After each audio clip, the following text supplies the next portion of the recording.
What's going on, YouTube? Hope everybody's having a great weekend. I wanted to come back at you with another video and have another chat session. So you may be asking yourself, whether you're a new stacker or an old stacker, what's going on with precious metals right now? More specifically, silver is what I'm going to cover in this video.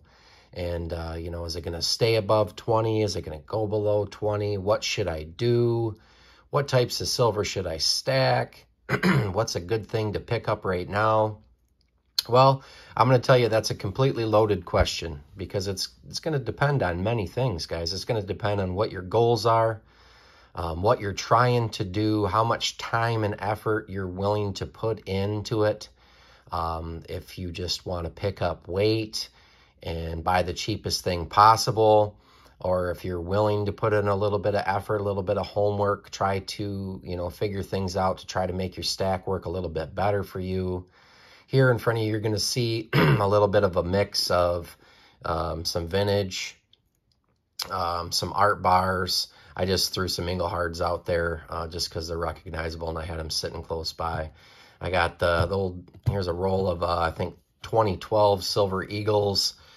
Just some new generic type stuff, little vintage fractional piece. Here, check this out, guys. It's pretty cool.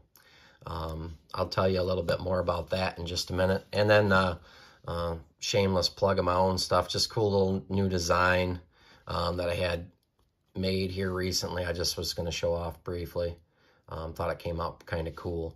But to get back to the topic here, you may ask, what should I be doing at this time? And all those things that I just brought up, depending on, how much are you buying a month? What are your goals? What are you willing to do? What are you planning on doing?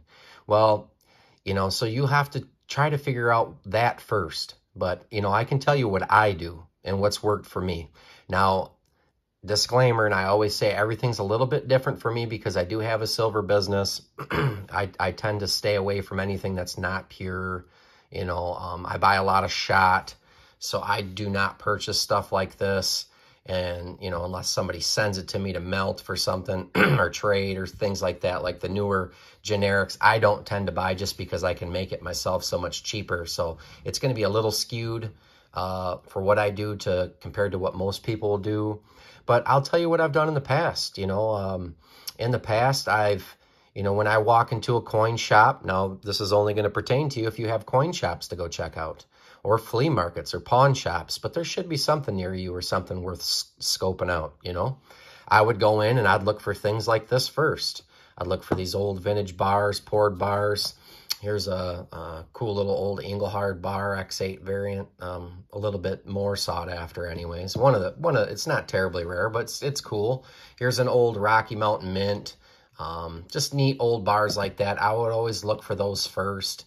If I wasn't able to find bars like that, then I'd start digging through the art bars.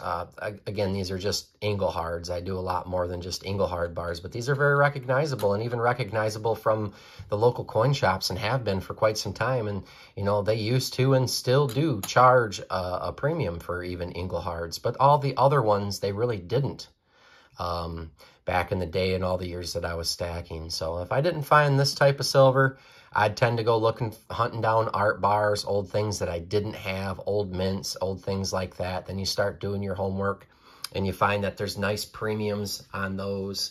And, here's the deal when it comes to coin shops, guys. A lot of these guys, they have to, of course, they have overhead. They have to keep the lights on. They have to pay their employees. They want to, a better term I could say is turn and burn. They'll get stuff in.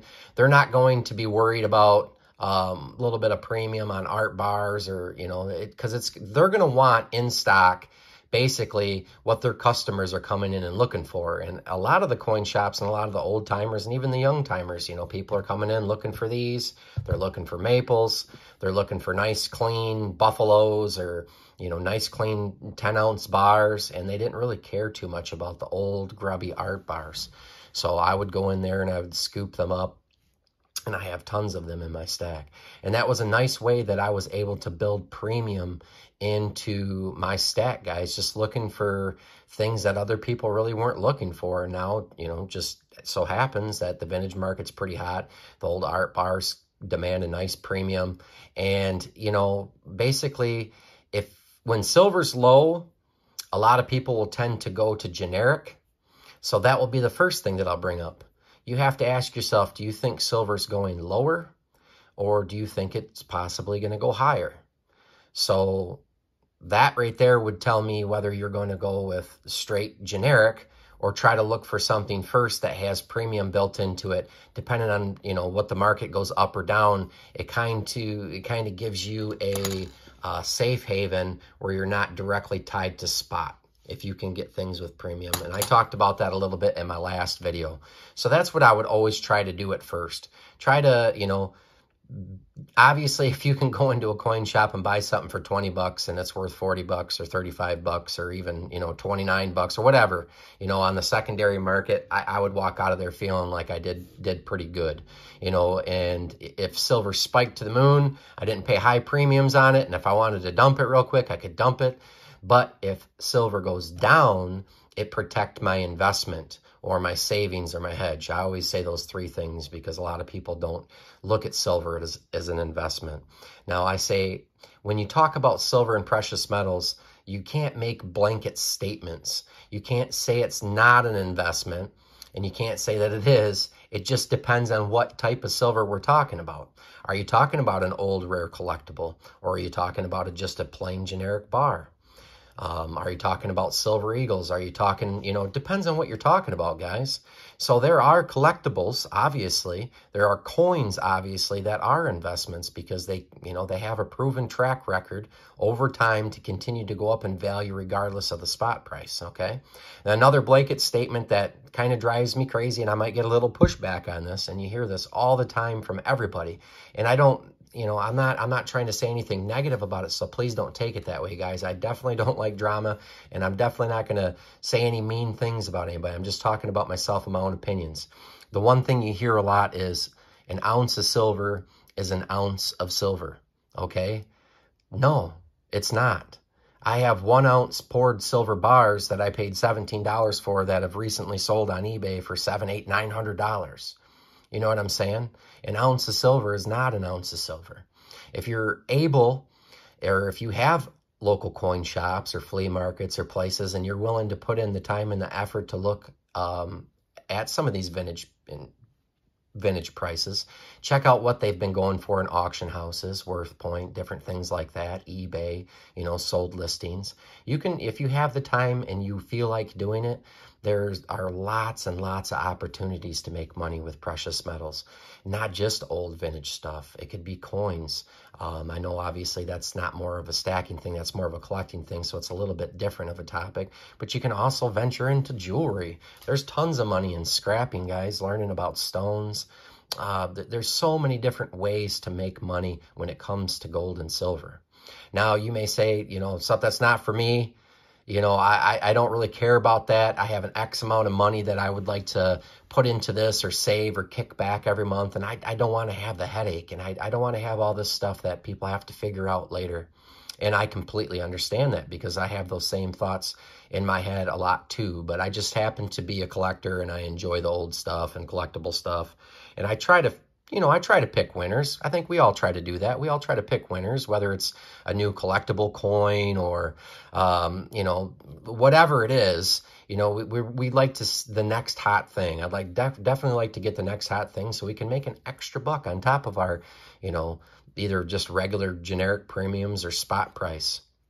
So we always try to do that. And sometimes it's winners and sometimes we lose. And that's okay. You know, you're not going to hit a home run every single time. So if you're just into generic, you know, that's what I was kind of talking about, whether if you think it's going to go up or if it's going to go down. Or if you just have an allotted money a month or a week or however you do it to put aside into metals, then just what I would recommend is to buy pure silver and buy the absolute lowest premium. I wouldn't worry too much. A lot of people say I buy, you know, eagles because they're recognizable. You know, I'm worried that, you know, people won't know what it is. What I'm going to tell you is I can kind of see the point to that, but if you have any type of silver that has weight and purity on it, it's it's going to be accepted by the majority of people, guys. I think it's going to be a more rare incident where, you know, I'm going to walk in somewhere. I don't think I'll ever walk into a coin shop ever and they're going to be like, oh, I don't know what this bar is, I'm not going to buy it from you. You know, I just do not see that scenario. I think you hear a lot of that coming from people because there's lots of different reasons why people stack. There's a lot of people out there that like to pick up silver because they think, you know, the SHTF, or they want to have something for bartering. I'm definitely not saying anything negative on that. And if that's what you're doing it for, and that's why you go pick up Constitutional, or you like Eagles, or maybe there's tax reasons why you do it. But, you know, in my opinion, again, this is just my opinion, if you can buy something that's worth more than what you paid for initially, that's always the best option, right? That's common sense. And everybody's like, well, that's a no-brainer, right? I just don't have access to that, or I'm not running across that stuff in my coin shop. Completely understand, guys. So what I would recommend is just buying the cheapest, you know, stuff. A lot of people like just regular buffaloes, okay? I personally would not pay up for coins. That's just my opinion. I don't really foresee a reason to do that. Now, everything that I'm saying, I'm going to put a disclaimer in, can completely change. Everything is cyclical that I see, that in my experience in the years that I've been stacking. Things change, guys. When I picked this up and when I picked up a lot of my Silver Eagles, I thought it was a great way to do it. And at the time it was, because most generics were like $1 over and these were $2 to $3, but you could catch deals all the time online, $1.89, $2.29 over. And with that small of a spread, I thought this was pretty good. And the reason that I picked up so many back in the day is because a lot of people thought that metals were going to go lower. And one thing that I could see by looking back in history, when, you know, metals went down to $10, people were still getting $15, $16 out of their Eagles. Now, you know, $5, $6 over spot when you're only talking $10 spot is a very large percentage, you know. So when you buy things like this, you're tied to spot.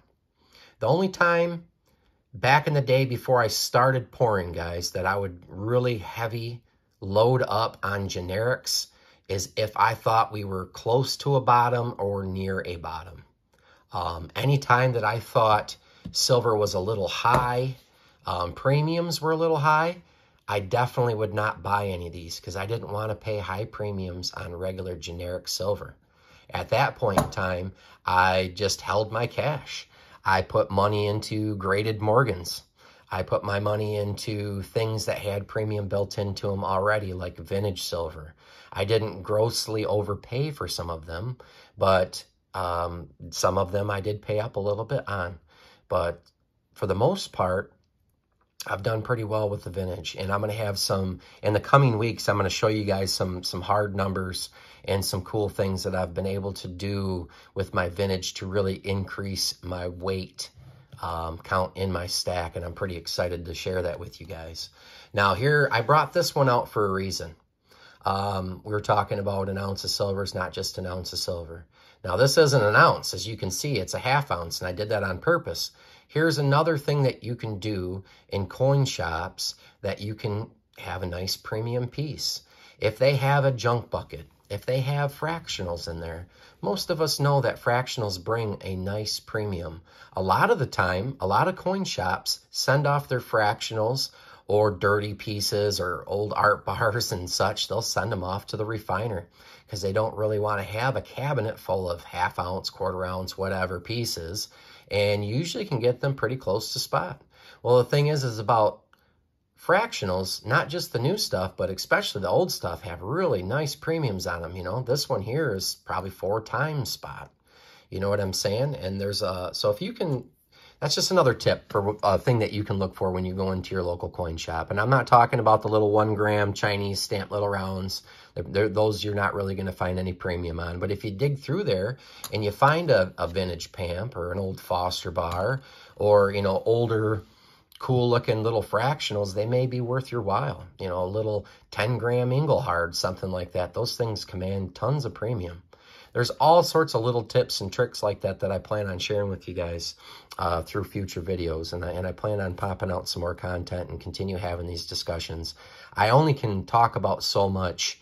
There is well, in the allotted time that I'm going to have with these videos. You know, I don't tend to want to go over 20 minutes because most people will lose retention and they just don't want to stick around and hear about it. So I'll try to keep them a little bit shorter. But there's so many different avenues with it. There's so many different directions, so many different tips I can share with you, so many different things that I've learned over the years that I think definitely will be useful, absolutely would be useful for the beginning stacker, but also even some of you veteran guys out there. You know, there's a lot of people out there that know a lot more than me. But sometimes a different set of eyes or a different set of circumstances, you know, you may see something or learn something. And I've learned from you guys, you know, whether through your experiences or seeing how things worked out for you. And that's all I'm trying to do, is just to share my experiences and what has worked for me and what hasn't worked for me. So get back to the beginning of the video when I said, in this time where we're not really sure whether it's going to go up or going to go down, well, that's always going to be the case, guys. You know, I'm not a really big chart guy.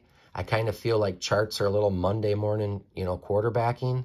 You can always go back and look at the charts and you explain why it happened. You can say, okay, this happened here, and you can see the response and what have you. But as far as predicting future stuff, I just, you know, me personally, and I know this may tick off a lot of people too, I just don't hold a whole lot of weight in it, especially with the precious metals. There's definitely things that you can learn from the charts over history, though I'm not going to completely dismiss them. When there are certain things that happen repeatedly, you know, you can go back and say, okay, in these circumstances, there's a good chance that this may happen. But this market is so fickle, guys, and it doesn't follow just, you know, oil prices or gold prices, or, you know, people are scratching their head, well, last time it did this and now it's not doing it. Well, I'll just remind you, not that long ago, guys, when they were talking about the GameSpot, was it GameStop or GameSpot? Whatever the company was, with the different rumors, and it sent the prices skyrocketing, and then there was an internet rumor about the same thing happened with silver, and everybody ran out and started buying silver and going crazy, and then premiums spiked. You know, I'm talking about spot prices, because we're talking about physical silver here, guys. We're not talking about paper market. So little rumors can send premiums through the roof on silver. And, you know, to get back to where it's going to go, I'll just kind of give you an idea for myself. I feel like if you can get silver for around $20 in the coming months, that's a good place, good, safe place. I wouldn't feel bad about it. Because, guys, even if it goes down to 18, 17, 16, you know you have premiums, and you know you're still going to be spending around $20 an ounce, because the premiums will change. Unless it tanks, unless silver tanks and stays down for a while, a long period of time, then we'll start to see, possibly start to see the premiums go down. But it's not just obviously the spot price in the paper market. The physical market and anybody that stacks can tell you, you know, the premiums are going to do what they're going to do. And, you know, for the most part, they usually go up. Right now, I think they're down as low as they've been in quite some time the last couple years. So if you can find silver out there for $1 or $2 over spot, if you can pick up silver right around 20 bucks, me personally, I'm comfortable at that number. You know, in my stacking, I feel kind of safe at that number. It is a long-term thing for me too. So in long term, I wouldn't feel bad if my, you know, cost per ounce, my average per ounce was around $20. You know, obviously everybody wants to get it as low as possible, but you know, that's the kind of the number where I would put it out there. And having said that, 20 bucks, you know, who knows? You know, usually on Friday we closed almost up to 21. Usually on Fridays it'll spike up like that with the market closing. You'll see a little dip on Monday morning, and it'll either continue to dip or it'll pop right back up. I'm thinking that we're going to trend a little bit sideways like we always do. I think the market's a little confused right now. I think it's not sure if it wants to go over 20 or under 20, and 20 is a big number that everybody focuses on. So you see a lot of market movement, a lot of spot price movement when it dips under and when it goes above. So I'm not really sure, guys, and I don't think anybody else is either. But at this point in time, I'm kind of waiting for it to come down maybe just a little bit. And then for me personally, because I pour, I'm going to be picking up a lot of silver shot. I'm definitely not picking up any generic for me, because I will go after the spot. I'm definitely not picking up any coins like this with insanely high premiums. I will not pay those at this time. You know, maybe there will be a time where premiums come back down on the Silver Eagles and we'll see the value in them again. But at this time, I'm not. But I will still look for this first. I will look for vintage rounds and vintage art bars second, and then deals. You know, I'm not really looking at gold, but if I walk into my LCS and they're willing to sell me 1 gram carded golds for, you know, like a couple bucks over spot or really close to spot because they got a bunch or they're just trying to move them, then yeah, I'll buy them. If I come across a $5 2.5 Indian head that has nice premium and really nice coin and somebody's willing to dump it in your spot, yeah, I'll pick up gold that way. But I'm not really stacking gold. I'm not going to go out there and spend 1,900 bucks on an ounce. That's just not what I'm looking at right now. I'm not talking smack about gold. There's times where I want gold and I put it in my stack. But right now I'm primarily focused on shot for my pouring. I'm trying to get a large amount really cheap so I can sit on it and start burning out pieces for everybody. And then vintage. Vintage has been my focus, whether silver's been high or silver's been low. That's continuing to be my focus. So I know that was a lot to take in, guys, a very long video. When I get chatting about this stuff, I feel bad because there's so many different avenues I want to take it and so many different things I want to talk about. But today, I hope that, you know, I eased some people's minds a little bit about feeling safe around the $20 mark. I don't foresee any huge swings unless, like you said, a big rumor or something comes up, something of that nature, or a big incident happens in the world. But I still think it's so manipulated at this point that it's going to tend to trend sideways unless something, you know, huge happens. But I'm going to wrap this up, guys. I appreciate each and every one of you for stopping by. Please like, comment, subscribe. You know, hit me up with the comments down below, guys. I'm here to chat. If you have any questions, if you want to talk about vintage, if you have questions about things, you know, I can just give you my opinions on what's worked for me and what's not. You know, if I can help you out. If you have questions, like I said, about the vintage, if you have questions about my pouring or whatnot, hit me up down below. I'd like to chat with some of you guys, and I'll catch you on the next one.